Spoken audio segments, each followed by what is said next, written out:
Thank you for joining us for the 2-minute drills. I'm Aram Talegian, San Gabriel Valley Newspaper Group football writer, joined by San Gabriel Valley Tribune Prep Sports editor Fred J. Robledo. Freddie, a very big one going down. Not the big one this year, unfortunately, in the Mission Valley League. That'll happen in Week 10. That'll happen in Week 10. Well, we'll see. We'll see what happens on Friday night, because that may change your plans. We could be talking about none other than a very good area rivalry throughout the years. It still has that going for it, of course. And there are league title and playoff implications, and that means Arroyo 6-1, 2-0, traveling to Rosemead 4-3, 1-1. Freddie, let's get busy on this, man. I mean, for Rosemead, they're 1-1 in league. They already have lost to El Monte. If they lose this game, and you know how the Mid Valley does it now in their division, I mean, because they've got some losses already. Yeah, I mean they're 4-3, but the key thing is that the second place team, the first and second place teams are guaranteed. After that, as we saw last year, you know, you're not guaranteed. Huge game for Rosemead, Aaron, for exactly what you said, because the third place team isn't automatic. Rosemead loses this game. That's their fourth loss already. Best they could do is second in league, 6-4, and they're going to have to use that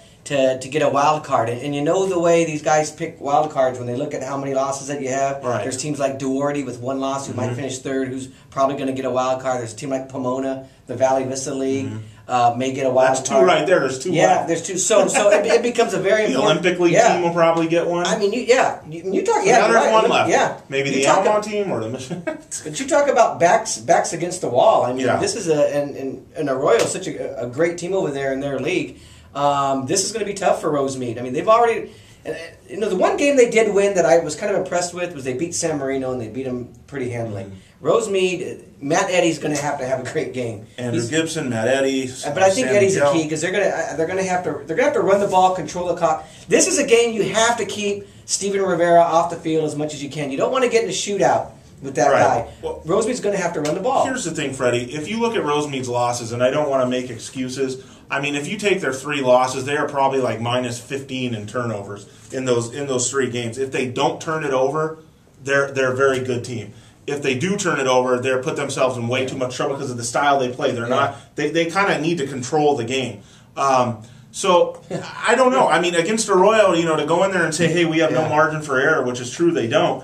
That's kind of a dangerous spot. Now you talk about Arroyo, Freddie. This team could be bidding for a seed again in the Mid Valley Division. Right, and we all know about Steven Rivera and what he's going to do offensively and defensively. The guy's averaging 300 yards a game, right about there with 23 touchdowns. Yeah, leading passer in the Valley. Yeah, 23 touchdowns already. But you're right. Like I mentioned, Aaron, Rosemead's going to have to move the ball. They're going to have to do whatever they can and keep it away to keep Arroyo off the field. It's one of those games I've said it before, you got to play by quarters. Get through the first quarter, second quarter, get into a manageable second half. And the one thing I'll say about Rosemead, all over the years, whether I was in Pasadena or I was over here and dealing with Koffler, they, more than just about any other team that I can remember, can spring these kind of games. They've done it before. They've been in those games where you don't expect them to win, or you don't expect them to be competitive in. I can remember a few years ago when they played a powerful South Hills team, and I'm thinking 3 or 4 touchdown blowout, and it's a 1 touchdown game. No, it was a 1 touchdown game. Oh, they beat South Hills earlier this millennium too. Yeah, and the game against San Dimas when San Dimas had the great team a few years ago.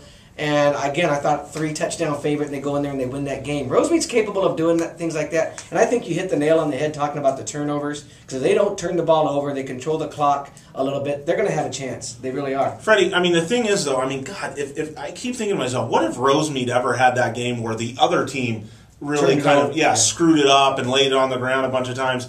That might make these guys really that was San Dimas, the game that you just mentioned. But I'm talking about this season. Yeah. I don't know. I don't see that happening with Arroyo. I mean, Rivera's so pinpoint. He takes what you give him. If you're giving him the deep, he'll take it. If you're giving him the short, he'll take it. He'll put the ball down and run. They have the best player in the league. Yeah. And Arroyo's defense is playing very well, too.